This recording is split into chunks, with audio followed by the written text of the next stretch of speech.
Thank you for using TTL. What up, though? Yes, sir. Can you hear me? Yeah, I can hear you. Let the people know who we got in the building with us kicking it. This is Vincent Smothers. Also known, What's good with you? what's good? Also known as Detroit's Hitman. What up, though, with your nephew? You all right today? Yeah, I'm pretty good.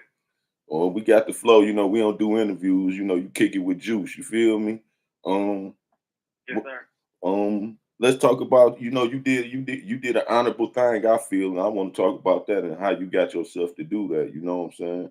You confessed to some murders that they didn't even know you did, and you freed Devontae Sanford. You know what I'm saying? How we get to that? Yeah. So how we got to it is he was set he was set up by two officers. Mm-hmm. Why they chose him, I can't really say. Did you know the officers? Yeah. Oh, okay, bet. Yeah, it was I believe at the time one of them was Sergeant Tolbert. I think he was sergeant at the time. Mm-hmm. I know he later became Flint Police Chief. I don't know if he's still locked up in the Fed joint, but he got caught up in Flint, I believe, embezzling money. The other one was a Detective Russell, who through Devontae's lawsuit finally ended up getting fired. Um, and continued to try to put shit in the game on his way out the door. Why they didn't just decide to? First of all, how they chose him, I don't know. Why they chose him, I don't know. And then why they continue down the path to railroad him with the help of Kim Worthy really didn't make a whole lot of sense to me either. So you how I came to know that he was even locked up for it is Russell took me to the bathroom in homicide in the second precinct, and it was all a setup to begin with. I hadn't seen him through this whole process up until that point. Mm-hmm. So this one you get arrested, or this back when they arrested him? No, this is back when I get arrested. Okay, so he had already been locked up. How long then? Yeah, he had already been locked up close to a year already. Okay, he had already been convicted and everything. Okay. And so I don't know that the whole asking me, do I need to go to the bathroom to get us off camera until we actually start the conversation. And he was like I know you did Runyon. That was the street that it happened on the east side. And so what happened on Runyon? Can you elaborate on what happened on Runyon to bring people up to speed? So it was a spot, and 4 people got killed in the house on Runyon. Okay. 1 woman and 3 men. Yeah. So he so I look at him. I'm using the urinal, and I don't acknowledge whether or not I was the person who did it or anything. And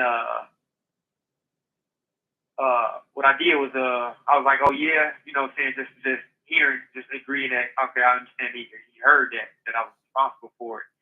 And so he was like, that's impossible. So I look over my shoulder at him because he's standing in the doorway, and I said, why you say that? He said his exact words. He said, we got the kid that did that. I looked at him. I said, impossible. He said, why you say that? I said, because I did that. Prior to this, I hadn't been willing to go down this road or nothing. Mm-hmm. You know what I'm saying? But when a grown man locks up a 14-year-old kid for murder, right? He can't call him a man. He couldn't say, his natural instinct wouldn't allow him to say, we got the guy, we got the nigga, we got the man. You know what I'm saying? He couldn't say none of that. He said, we got the kid. Knowing he got a child. Kid, let me know that it was actually a child. And if anybody was around Devontae when he was 14 years old, he came off as a child. He got some learning defects. You know what I'm saying? Mm-hmm. That at that time, I don't know where he is now, but at that time, put him behind the 8 ball. I bumped into him a few times in the county, and he seems to be slow. Mm-hmm. Whether he acknowledged that or not is a different story. But I've had conversations with him. So so when I said impossible, he said, he said, why? I said, because I did that. He said, if you did it, you should be able to tell me something can't nobody else tell me. I said, the neighbor shot at me, and I guarantee you he never shoot at nobody else again in his life. So once I said that, by this point, I'm standing in front of the sink, and he's directly behind me, and I'm looking at him in the mirror, and I see in his face that he knew, without a doubt, that I was the person responsible. His expression, from that moment on, his expression changed. He never, 100%. He knew it. He knew. I mean, see, when I ended up, so I'm gonna get to it. So he never said anything else to me from that moment on. Not one single word. There was a point in time where he, through my whole court process, he got on the elevator with my lawyer, and he told my lawyer to tell me, like, man, don't tell him not to say he did that. Like, they, in between him, Tim Worthy, and Sergeant Tolbert, they did everything in their power to make sure that this didn't come to light, to make sure that that this didn't get brought up. And so his lawyers, Devontae's lawyers, when they would come see me, one of the things, and even my lawyer, they would always ask me, like, I don't understand how he knew where these bodies was at if he wasn't in that house. It's not making sense. You got to explain to us, like, how he knew where these bodies were at, how he knew. And I used to be telling them, like, I can't explain it. I said, maybe he went in the house after everything was done. I said, I can't tell you how he knew. You know what I'm saying? Come to find out, they drew the picture the way a child would draw it and had him sign it like he drew it. So the whole time they operating under the premise that he knew where these people was at in the house, and he never knew nothing. He was just in the wrong place at the wrong time, and they decided, like, this is the road we going down. Right.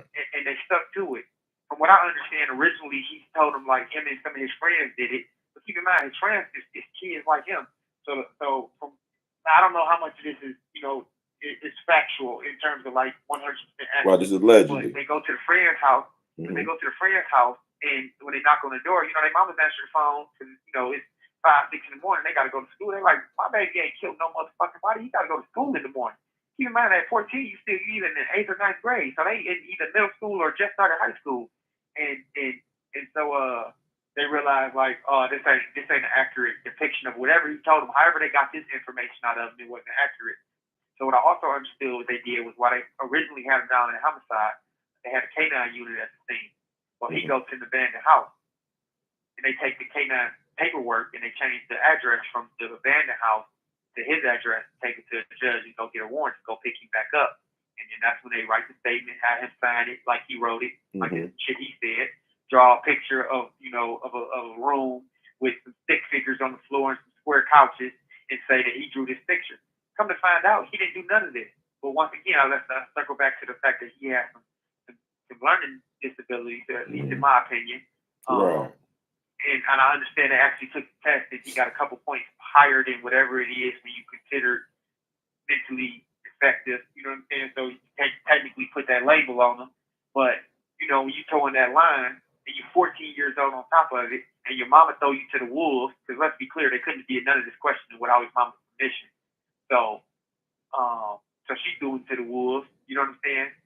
He had an auntie who was fucking with a nigga that was a Detroit police officer who tried to save him, and he ended up getting locked up for perjury. Get out of here. Yeah, it was just Kim Worthy ain't no better. You know what I'm saying? She did everything she could for 9.5 years to make sure that little nigga stayed locked up. And they knew from jump start. See, I thought they just found this information out. They knew. Yeah, no, so he had been in like the juvenile center and all that, but as soon as he got convicted, they knew, and they made sure it stayed buried for either 8.5 or 9.5 years, however long he ended up being locked up total. Like, they made sure that it never came out, or they tried to make me seem like to be the liar, that the police would stand up individuals, and come to find out, now they piecing it together that these niggas ain't who they thought they was. You know what I'm saying? My paperwork, my original cop was 50 to 100, but you can't testify for Devontae. Signed by Kim Worthy. Get out of here. Signed by Kim Worthy. So they was Her gonna get. signatures on it. You know what I did? I turned it down. I didn't take it. Why you Not ain't because take it? Go ahead. I wasn't at that point. At that point, I wasn't willing to testify for Devontae.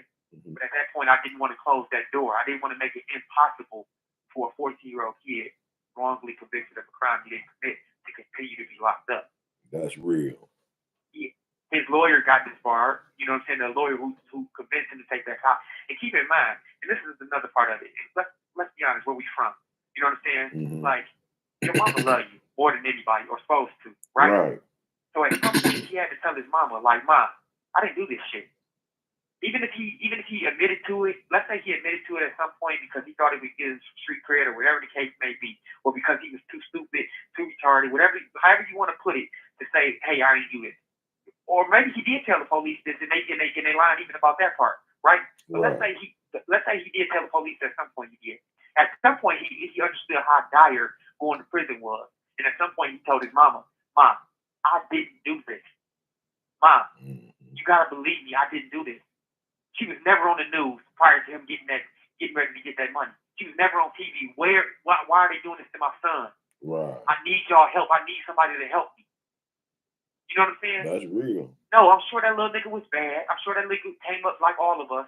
You know what I'm saying? It was in the street, running around, trying to be grown. You know what I'm saying? But that didn't make him no killer. Right.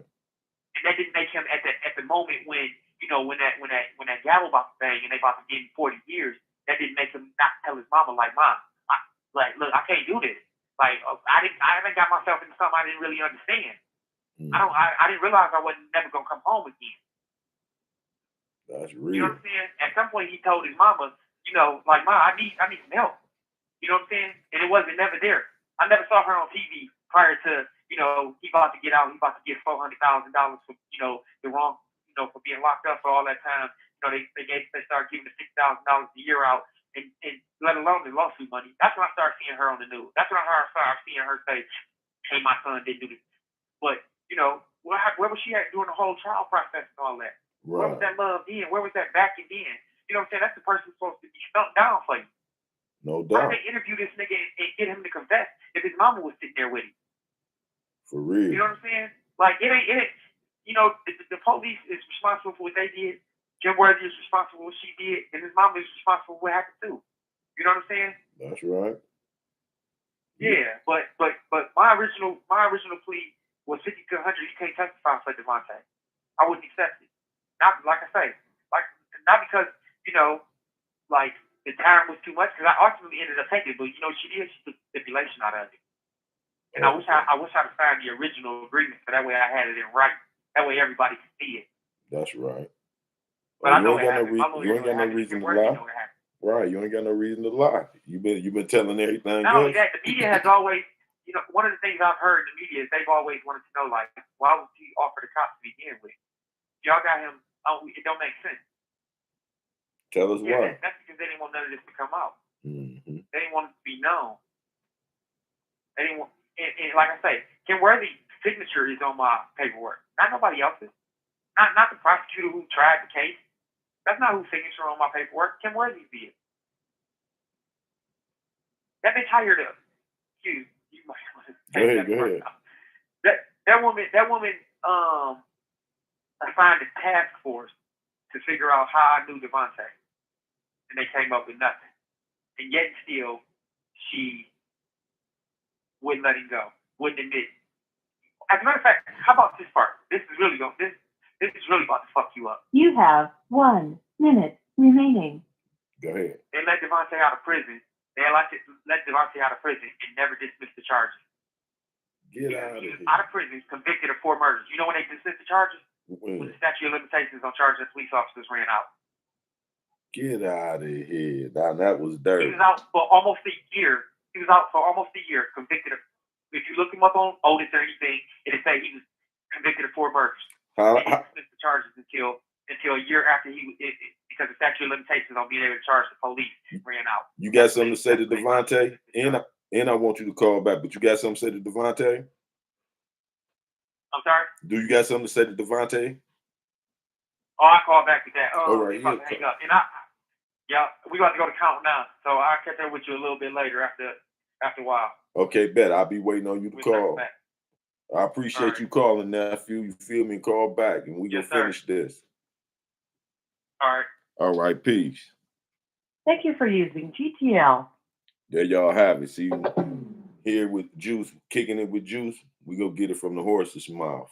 You know what I'm saying? I'm not gonna put nothing in there. I ain't gonna get my opinion on it till after they finish elaborating on it from their mouth. I want my viewers to get to know these individuals that the media put out there so you can hear the other side of it. You know, y'all get to read the reports of the crime, and then y'all hear what the court say, what happened in court. And most guys don't never get on the stand and say they side of it, they cop out or whatever. So now what we gonna be bringing forth, you gonna be hearing from the individuals themselves what actually happened. You know what I'm saying? What was going through their mind and what, you know, the things that they can't talk about. But what I'm gonna need y'all to do, you know what I'm saying? Tap in, like, and subscribe. Let's build this up. You know what I'm saying? Because I'm gonna bring you the raw and uncut from the horse's mouth. Thank y'all for tuning in, kicking in with Juice, and I will be back. It ain't over yet. We just getting started. Salute to everybody that tuned in.